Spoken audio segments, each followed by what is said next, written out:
War in Iran. It finally happened. It's the year of long, musky man, Elon Musk. And this is Whispers of the Dark Future.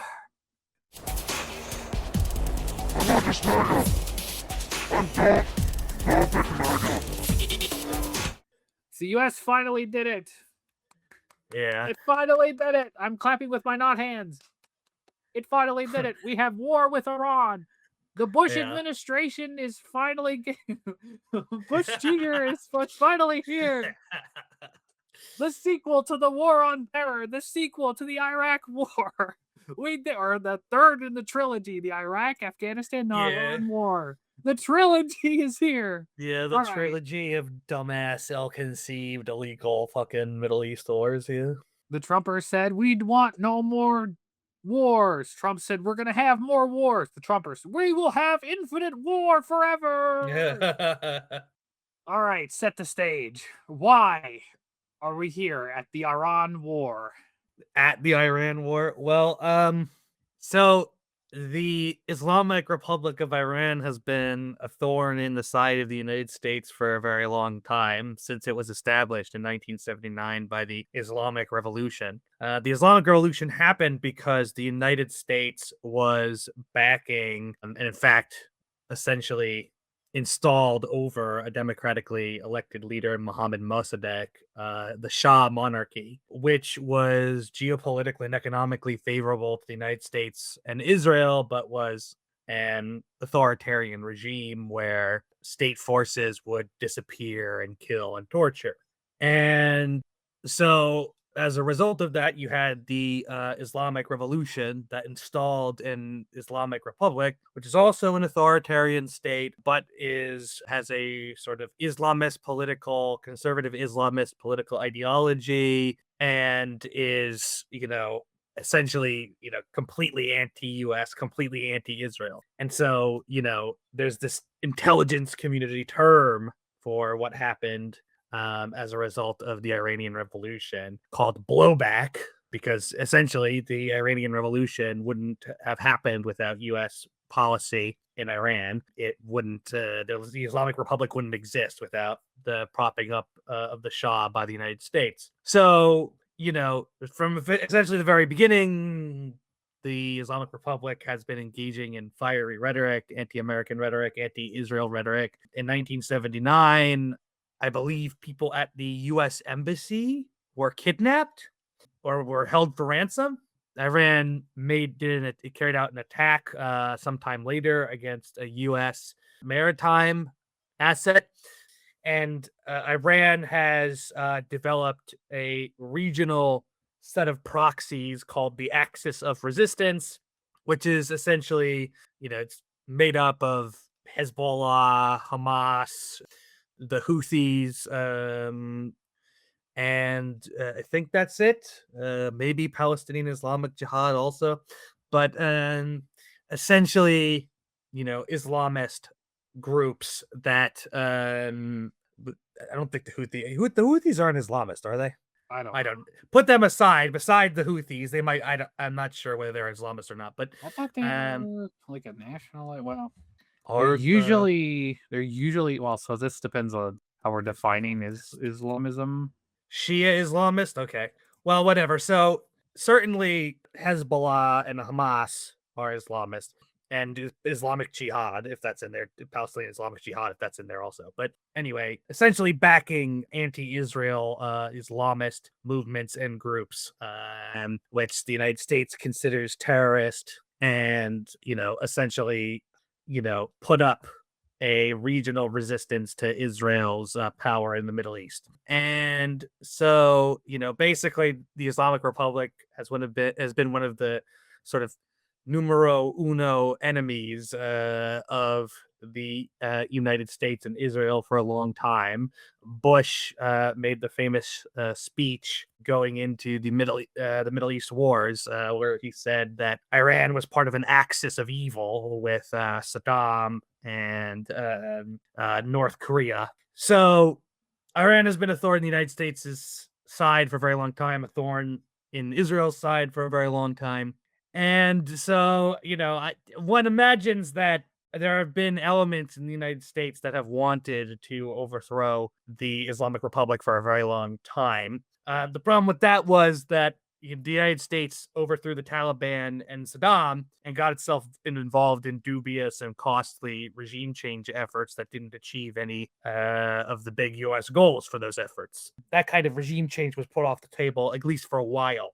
Now, so as a result of that, there's been this ongoing issue of stopping Iran from developing a nuclear weapon. This is also blowback from U.S. policy because the United States taking out Saddam when he in fact didn't have any weapons of mass destruction, unlike what the Americans were claiming, signaled to other countries that, look, we got to have nuclear weapons, otherwise the Americans are going to pull a Saddam on us, right? So, however, there is no credible evidence that Iran has ever been close to a nuclear weapon, despite Trump administration people, Trump himself, Netanyahu, et cetera, saying, "Oh, Iran is months away from a nuclear weapon." I mean, none of that was ever true. But the United States certainly does want to forestall any possibility of Iran getting a nuclear weapon. To this end, the Obama administration took the diplomatic route, easing up on sanctions in return for Iran agreeing not to weaponize its nuclear stockpiles, nuclear program. And when Trump came to power, Trump judged that that was too conciliatory. So, in order to reimpose sanctions, he tore up the agreement. That was the first Trump administration. And so that meant that there were no longer regular checks to see whether Iran was developing a nuclear weapon, and Iran was no longer obligated to avoid developing a nuclear weapon. Now, I don't think there's any credible evidence that they have been doing that in the intervening time, but at the very least, the agreement that experts agreed was effective in keeping Iran from doing that, the Obama era agreement, was discarded by Trump. And so now in the second Trump administration, Trump has been trying to strong arm Iran into just agreeing never to become nuclear armed and also to dismantle its missile defense capabilities. And Iran has just said no. They've thumbed their nose at Trump.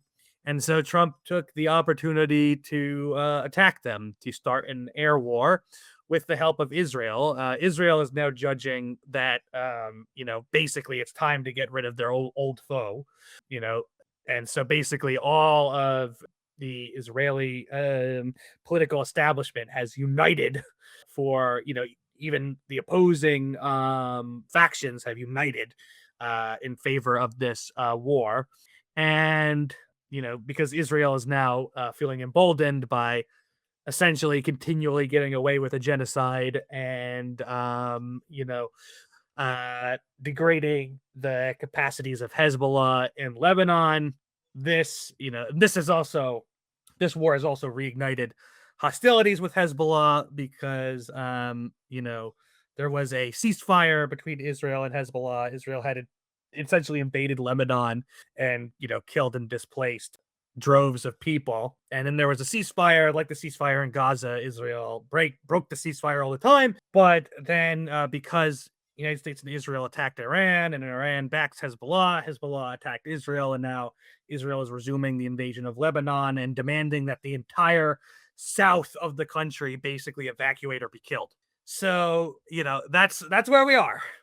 If interestingly, Iran is holding it out. Its leadership structure is designed precisely to deal with the kind of attack that the United States and Israel are waging against it. This whole, Israeli style, they've been using this on different resistance groups for a very long time. This Israeli style decapitate some organization you don't like and then hope it dissolves has been, is essentially the strategy that the Iranians have prepared for by building in a sort of horizontal leadership structure that just sort of replaces people as they get taken out. You saw the biggest example of that we saw recently when the initial strikes killed the supreme leader Ali Khamenei, and his son, not too long after that, Mustafa, was appointed the third supreme leader in the country's history. So, I mean, it's not good. I mean, thousands of people are being killed by these strikes. But in terms of the regime stability, I mean, essentially, this is just assuring the regime stability, if anything, because I mean, there were big cost of living protests of a historic size. Those were repressed, but now that Trump and Israel are basically raining down munitions on Iran, no one's going to go out to the street to protest. There's going to be a rally around the flag effect. Most Iranians, I mean, it's the Iranian diaspora that wants Western-sponsored regime change. Iranians in Iran don't want that, even though they don't like the regime by and large. So, and of course, neither the United States nor Israel have any actual plan for a regime change. They're just, sort of, they've been saying, "Oh, take control of your institutions while we bomb you." I mean, it's that they don't have anything there. So that's where we are, effectively. People have pointed out the people most favorable to a regime change that's to the liking of the US are people in urban centers, which are all being bombed. So people are talking about how, well, all the people who would be favorable to a system of government to the liking of the US are getting blasted, whereas the more militant people are they're going to be the ones remaining. I've heard this take kind of circulate. What's your opinion of that? I mean, I think that's true to some degree. I mean, look, as long as the Islamic Republic exists, there's going to be opposition. The Islamic Republic is an extremely weak authoritarian state. It's not able to deliver basic standard of living for its people, partly because of U.S. sanctions. There's an economic crisis. That's why there are recent cost of living protests, and there have been cyclical protests over civil liberties. For instance, the protests over the death of Masa Amini, the women's protests, and then the Green Revolution in the 2000s for political liberalization. So, among the Iranian population, it's sort of hard to tell, the Iranian population actually living there. It's sort of hard to tell. There are significant sections of support for the regime among the population. We've seen the regime mobilizing huge pro-government demonstrations, but nevertheless, most people probably don't like the regime, and so that's going to be a problem for the regime. That's going to be actually a bigger problem for the regime to navigate than these attacks by the United States and Israel, especially because Iran is deploying an effective counter response. It's been hitting U.S. assets and Israel. U.S. assets in the Middle East. It's been, in fact, in terms of firing, firepower to respond to those counterattacks from Iran, the United States is actually depleting its missile stocks, whereas Iran is not. Iran is good to go, even still. And as a result, the Strait of Hormuz is closed, and oil prices are starting to get shocked. And we may see a repeat, at least something similar to what happened with the 1979 revolution and the oil price shocks that happened in the wake of that.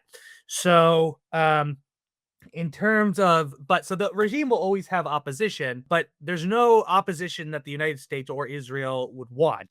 All of that's in the Iranian diaspora, with people like the Shah's son, the Prince Reza Pahlavi, and his supporters. But the United States isn't, neither the United States nor Israel, well, maybe Israel, but the United States isn't currently interested in trying to transplant them into Iran, because they would have no domestic support. And the domestic opposition inside Iran, in general, there's some exceptions, but in general, is not for US backed regime change. So there's literally no support for a regime change project. Even, Yeah, I mean, like you said, even if they weren't bombing the hell out of everybody. And so there's not nobody's going out to the streets to protest while there's bombs flying over their head. But go ahead.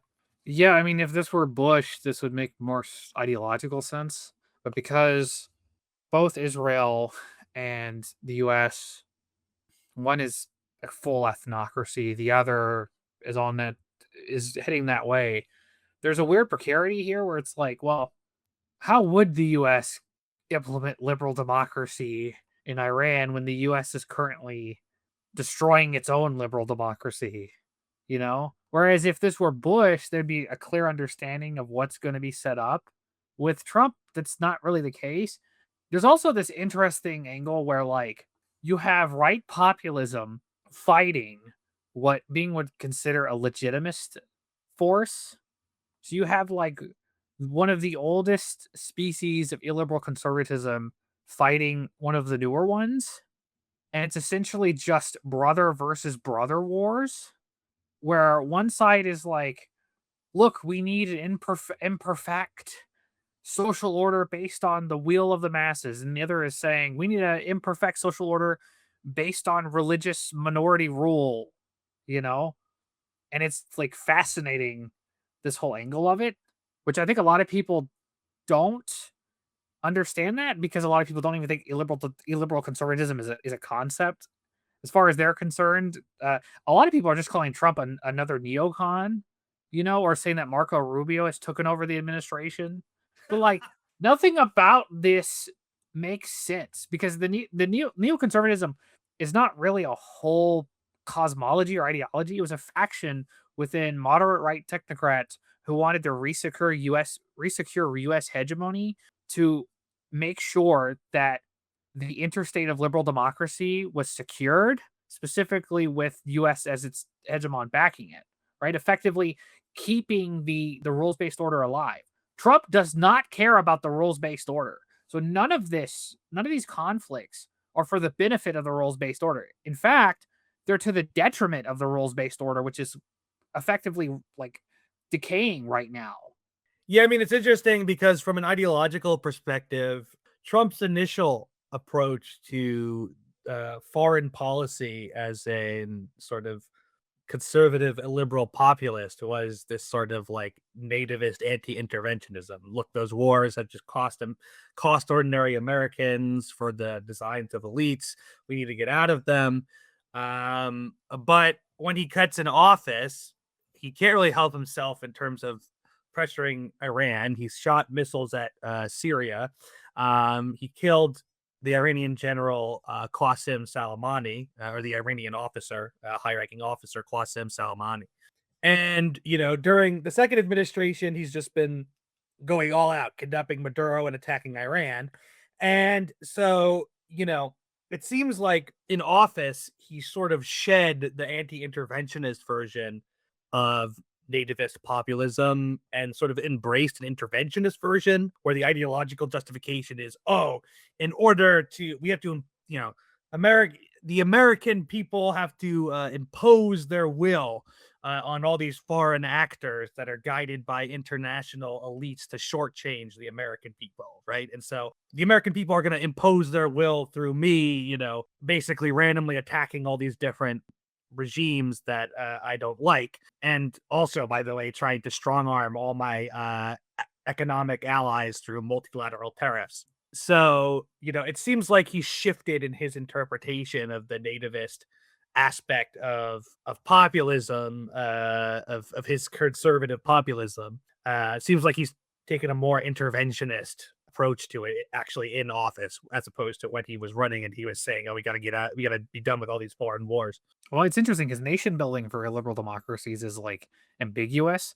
Like, it's interesting because the US or Russia gives support to Iran, for its own, because like illiberal democracies, specifically right populism, when in power, relies on the fact that the rules-based order is a disequilibrium, that there's multipolarity. So typically they'll support other illiberal regimes of all sorts of different kinds as a way to procure their own autonomy in the system, where it's like, well, if all these other alternative systems that are non-illiberal democracies exist and I help them exist, that'll make it to where I'm more secured and given my self-determination to continue my own like nativist policy stuff. But Trump is like, so Orban, Putin, Netanyahu, anybody else will have some sort of mentality about this, right? I'm not sure Trump has even this mentality in mind when it comes to the Iran war. I mean, like you're saying, it's initially America first, then with Vietnam, Vietnam, Jesus. Then with Venezuela, it's our backyard first, and now with Iran, it's just, well, we are the world police. Eh, you know. Well, that's what I'm saying. The nativist ideology, instead of being anti-interventionist, is now interventionist. Like now the idea is, instead of being like, oh, nativism justifies, not intervening, right, in the rest of the world and merely minding our own shop, right? Now nativism is justifying basically kicking everyone we don't like in the teeth, right? We got to do what's good for us, and so we have to kick Iran in the teeth. We have to kick Venezuela in the teeth. We have to kick Western Europe in the teeth. We have to kick China in the teeth. You know, Yeah, yeah. If I mean, there's murmurs or talks of the MAGA base becoming disillusioned. There have been notable MAGA people who've become disillusioned. But whenever they do those polls about support, it's interesting because Trump's at like 30 something percent support apparently. And then like support for the Democrats is like worse. So like the general feeling of America, according to all these random polls that, NBC or CBS, all the all the liberal sites put up, which are very sad for even them, basically suggests that the American people are so disillusioned with the two parties they don't care, which makes sense because the turnout for Kamala was abysmal, and so that's just carrying over. And the Democrats keep going, well, the midterms, midterms, we'll save the day in the midterms, we'll save democracy. But if there's no show out again, there's no reason that there'll be a blue wave because people are so disaffected. They're so disillusioned with this whole thing, right? And I think the Democrats are hoping, well, you look, gas prices are going up, tariffs make everything go up, people will show out for the Democratic Party. But that's not necessarily the case, especially when the Democratic Party hasn't really been offering anything that I think a lot of people can grab onto. When a lot of it is, well, we have to stop a guy, But in terms of policy, it's usually like, okay, we're gonna prevent him from pushing stuff, and we won't cut into your programs. In terms of expanding it, maybe we'll expand it like every few years, we'll do an expansion of like 10, 20%. Or sometimes we'll work with the Republicans to cut it by 10%. You know? well, But I mean, that's the thing is that like problem with the Democratic strategy is their strategy is just hold the center against Trump, right? And it's like that worked after like okay, after the first go around with Trump. It wasn't going to work the first time because people were just tired of the center by that point, right? And they wanted, they wanted to they sort of wanted to try out this whole they wanted to try out this whole populism approach, whether it be by voting for Sanders or voting for Trump. And so, okay, Trump narrowly gets in as a result of the Electoral College.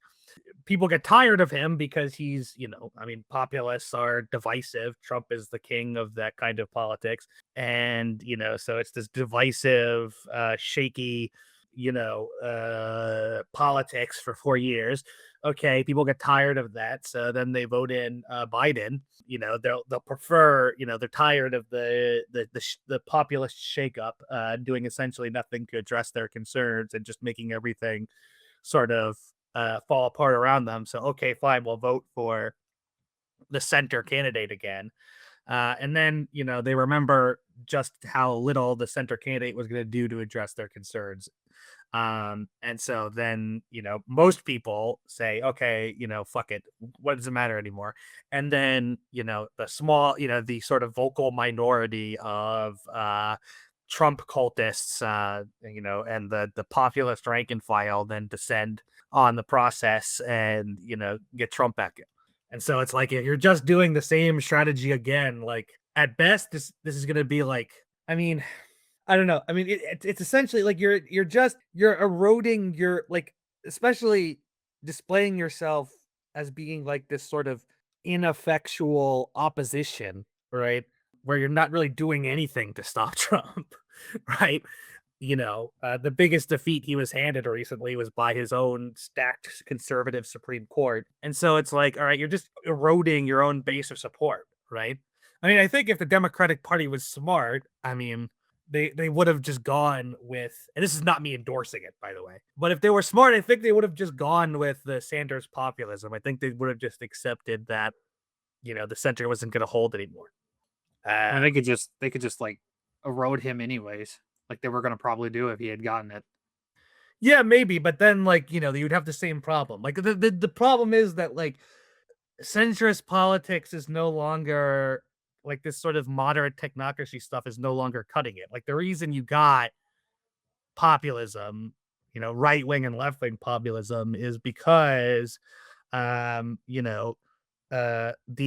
people were tired of the technocratic elitism, right? People were tired of having only a very sort of institutionally mediated partial voice in the running of their own lives, right? And it got especially bad with the crisis conditions that are setting in the world order more generally. The 2008 crash, the eurozone crisis. You know, I mean, it's just not cutting it anymore, right? So I mean, if these centrist parties were smart, they'd probably just lean into the populist aspect. Although I don't think populism, I mean, I did my own video about this. I don't think populism has like long-term viability, but at least if they weren't going to, you know, at least if centrist parties wanted to preserve their own position, that's probably the route they take if they were smart about it. Well, the Democratic Party is the Democratic Party, and so that's not happening. Especially Yeah. by this point, there's no. I mean, like they could run AOC. Eh. As far as I'm concerned, the like Democratic Socialist Caucus is mostly comprised of moderate left technocrats who just siphoned off the Bernie energy and are just pitching like moderate left technocracy, but like Yeah, that's saying, true. well, we're not your normal corporate Democrats. We're for the people. Look, the corporate Democrats let the technocracy get taken over by moneyed interest. Okay, we're gonna get the moneyed interests out of the technocracy. Okay. Exactly. We got to get the people directly in front of the trustees to have a conversation. There's too many Yeah, of these exactly. lobbying groups that are talking to the trustees, you know. Yeah. Yeah, well, Trump his Heg Seth are going to get the Strait of Hormuz. Apparently, they want to cut off or they want to get a hold of Iran's oil supply. Yeah, I mean that's just what they say. I mean, I don't know. Like, I'm still waiting for them to make Dulce Rodriguez and Venezuela completely pot pliant. Like, yeah, they've normalized relations, but they like the essentially the the Bolivarian state used or administration used the opportunity of Maduro getting kidnapped to clamp down on any opposition further, right? So I'm still not convinced that they're actually going to be able to make Venezuela pliant in the absence of Maduro. Missed I mean, opportunity. look, Iran is still like, all you did was accelerate the process of the next supreme leader coming to power. Like, they're still shooting missiles at you. They're still shutting down the Strait of Hormuz. So I don't know. Good luck. Trump missed an opportunity to tell Venezuela, you're changing your name from the Bolivarian Republic to the Trumpian Republic of Yeah. Venezuela. Yeah. Yeah. So, everything's terrible. Yeah. Again, everything's terrible. Like, Well, it's just so stupid. what is war good for? If you ask me, absolutely nothing.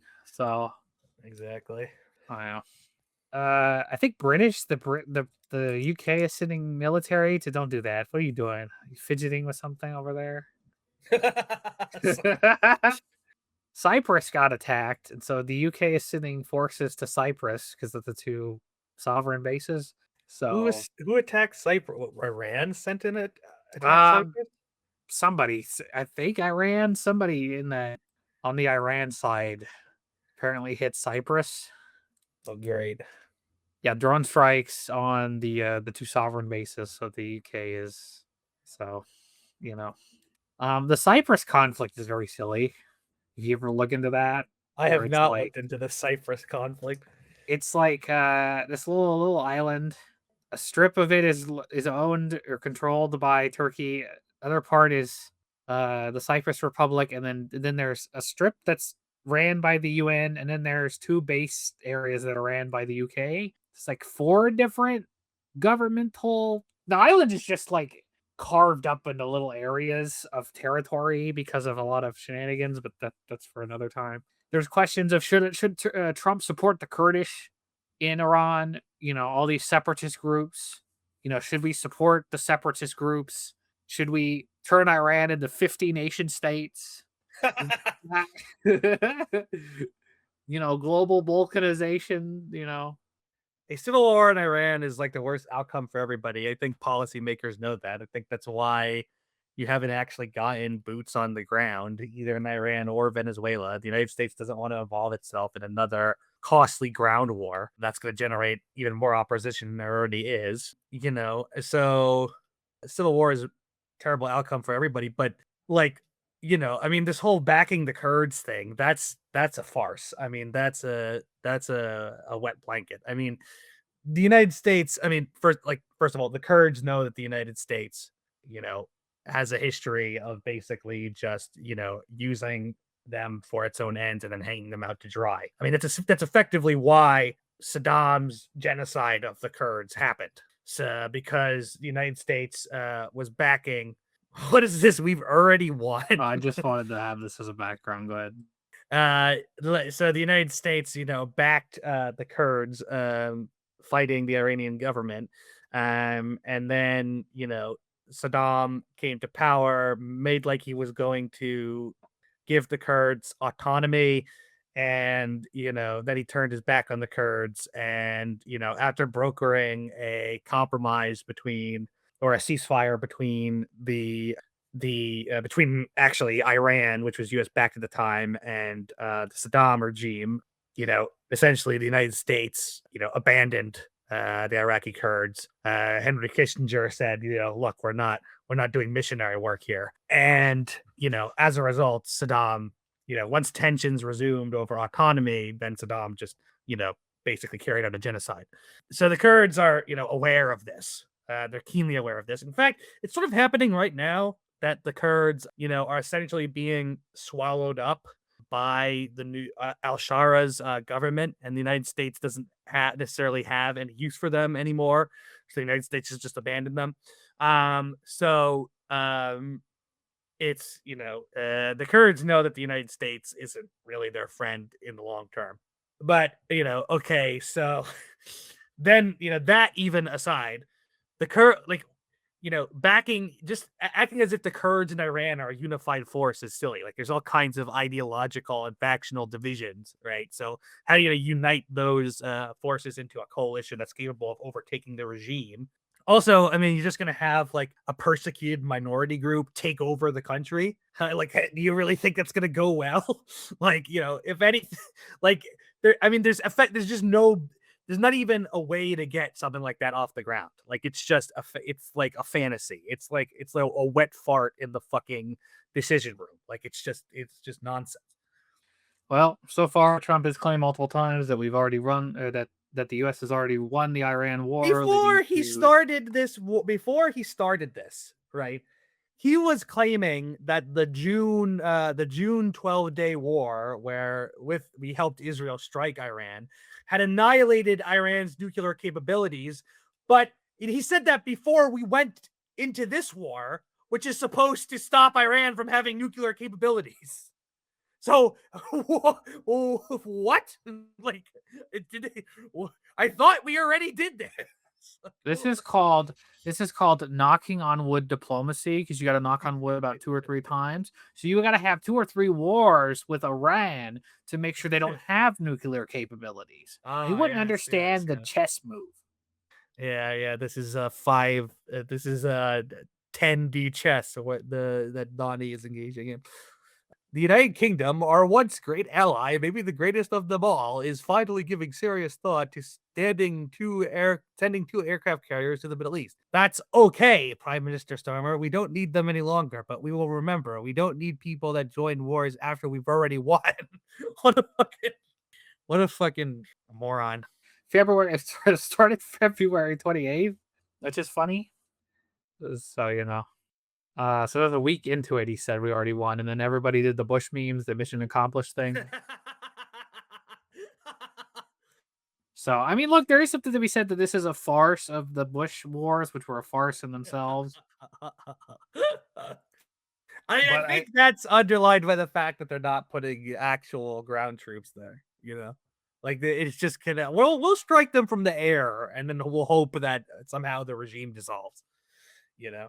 Because even the Trump administration officials remember Iraq and Afghanistan. Like, like all we did in Iraq, yeah, we got rid of Saddam, but like we just created, a society which is barely, riven by sectarian divisions, which is barely held together, which became, essentially a fertile breeding ground for the Islamic State that was a thorn in their side, up until the end of the 2010s. And in Afghanistan, well, the Taliban just came back. So we essentially wasted, you know, an incredible amount of resources and endured domestic opposition for nothing, for no ultimate gain. I mean, none of the objectives of that war were achieved. In fact, one of the objectives of that war was to intimidate Iran into not developing a nuclear weapon. So, rip, Don't worry, okay? Don't worry. Donald Trump and Jake Paul they met and they did a little dance, so all is right with the world. Okay. Yeah. Who is this Look, yeah. for? Like, who was an actual fan of Jake Paul? And why would Jake Paul fans be fans of Donald Trump? Like, who is this for? Well, nobody wanted this. Nobody should like Jake Paul. Nobody should like Donald Trump. It's a turd meeting diarrhea. That's all this is. So A turd meeting diarrhea. Who's who's who? well, who? so Jake Paul's the turd because he doesn't have like as much consequence in the world as the diarrhea. Yeah. So yeah, there you go. I mean, Trump has diarrhea, so that's true. like, out of the two of them, Jake Paul is the only person that could like squeeze out a solid one. The rumor is that Trump is incontinent or whatever. He can't. He's just always shitting himself. So that's. Oh, did you show me the footage of him like clearly ripping ass in a fucking press? What? There's multiple different videos. And then the woman behind him makes a fucking face. Because she definitely smelled the contents of his depends. Oh man! Every time he has a meeting and there's someone behind him, there's always that like face they make because you could tell they're getting like a good whiff of the fart, and so they're like holding their breath. They're like holding their breath, but they can't like physically cover their nose, and they have to like, okay, I'll hold my breath for 10 seconds, breathe, hold my breath, do this thing. Oh my god. And you can see their face like tense, like really tense up, even though they're trying not to show it. Yeah. And then when they leave, you can hear them like take a breath. They go, like they're deprived of oxygen. Yeah. Anyways, I'm probably forgetting things. Is there anything else about this to talk about, or is that about it? I mean, I guess we can do projections, like what we think is going to happen. Bad stuff. More bad things will happen. That's okay, but specifically, come on. So recently, he said the Iranians offered him a deal, and he said it's not a very good deal. I'm still waiting for a better deal. So I'm guessing that this war will continue for. I don't think it'll be multiple years. I could be wrong. I think honestly, Trump does not want to be here for multiple years. So I think he's gonna do like. He was indecisive at the beginning. Yes. I think this might either end very soon or it'll last a few more weeks or months. It could go on for long. But there's the instinct is he's looking to end this as quickly as he started it, and then argue during the midterms that the U.S. fought Iran and won as like a big achievement. Because the whole thing is going to be we had a we had a victorious war against Iran that resulted in no ground casualties. That's probably, even though that's not true. There were casualties, Right. though. There were Which I some. believe that- There were whether they were ground casualties. Well, you know. Well, the he's claiming there aren't. I'm pretty sure he was claiming there weren't any casualties or whatever, but like Lol. you have to count all the people bombed in military bases. I mean, well, but he himself said had said some some of our servicemen and women have lost their lives. Probably more will lose their lives, but this is the sacrifice we have to make. So he himself has acknowledged that there's been casualties. Let's see. There's a new supreme leader who was, everybody guessed, was the son of the former one. And I'm sure that he is fantastic, of course, just top notch, amazing. It's irony, of course. As anarchists, we support none of these governments. Should never be. Anarchists don't, in principle, when it comes to these wars, you don't pick a side. You pick the people who get fucked. You never pick sides in wars when you're an anarchist. It's a Kropotkin mistake, you know? So. Yeah, well, Lenin had this principle of revolutionary defeatism where, you know, if you have two imperialist powers engaged in a conflict with each other, then, you know, you turn the imperialist war into a revolutionary civil war. You know, and I mean, there's not an exact analog because Iran doesn't exactly have much power in the geopolitical order. But I think the point stands that, you know, anarchists are for international social revolution that sweeps away both the nation state of the United States and the Islamic Republic. So, you know, We have recent claims that the new supreme leader is horribly injured. yeah, there was stuff about him being injured, but he issued a proclamation recently. So, I mean, he's still, you know, like I don't think it's that actually that bad. If they kill him again, they can just like get another. Literally, guy. just gonna be another. It's just gonna be the fourth supreme leader. Like, just rotate a bunch of times. It's literally what their leadership structure is built to do. You know. Well, if according to, do you think there's gonna be a ground? We'll end with this. Do you think there's gonna be a ground invasion? I hope not. But if there is, it'll be the biggest like clusterfuck that's ever clusterfucked. That's true, so, but what's your projection? Do you think it's gonna happen? At worst, if it happens, it's gonna be like a limited operation ground. They're gonna try to do they did the in Venezuela, they had the sonic weapons that they used. Yeah. So I think like they're gonna try to redo that one. Right. Where the goal will be, okay, we'll have a limited special forces mission. We'll send in like 30, 50 guys to go to Tehran and kidnap the new supreme leader.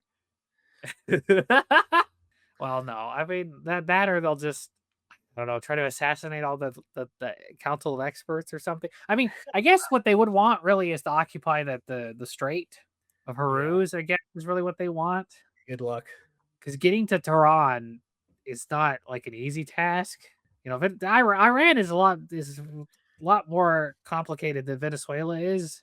You know, so yeah, I mean, ground invasion in either country would be a gigantic disaster. I think they're going to avoid actual, you know, ground operation as long as possible because nobody, I mean, like it's clear, nobody wants an actual ground operation. We don't, you know, nobody wants another Iraq or Afghanistan or even another Vietnam. So, you know, I mean, at this point, nobody wants an actual ground war. So they're going to hold off as long as possible. Will they eventually feel pressured to engage in a ground war because they don't actually have a plan? Possible. I hope not, but it's possible. Well, more to the point, you don't even say another Vietnam anymore. You say another Afghanistan because the Afghanistan war lasted longer than Vietnam, Yeah. which is makes the point worse because Only for the Taliban to come back. yeah. And then like Venezuela was speedrunning the Afghan war, where you go in, take out a regime, and then the regime is put back in place within like hours. So just speedrunning that whole thing. So Yeah, but they actually dismantled the Ba'athist regime. There's no the fucking. It's just Maduro loyalists that are fucking in power now. Ba'athist regime. Yeah, Iraq. Oh, I thought it was about Afghanistan. I thought you said it was speedrunning Saddam. Venezuela was speedrunning the Afghan war. Speedrunning the Afghan war. I thought you said it was speedrunning Saddam. Oh, if I said that, I meant to say speedrunning the Afghan war, not the Iraq war. Okay. Which defeating Saddam was not. I mean, Saddam kept all of his military people like separate and would rotate them, so there wasn't a lot of cohesive like intelligence. He also didn't because have, of that. didn't have the resources to buy actual up-to-date equipment, so his military was basically almost non-existent. Yeah, toppling Iraq was that was nothing. Any middle power could have toppled Iraq. Yeah. So and then like liquidating Libya. I mean, that's just you just take a debt and it's over. But the thing with like Iraq went to war with Iran, and that didn't go well for Iraq. Yeah. So, anyways, I can't even think of anything else. Yeah, I mean, we've been going for 55, so.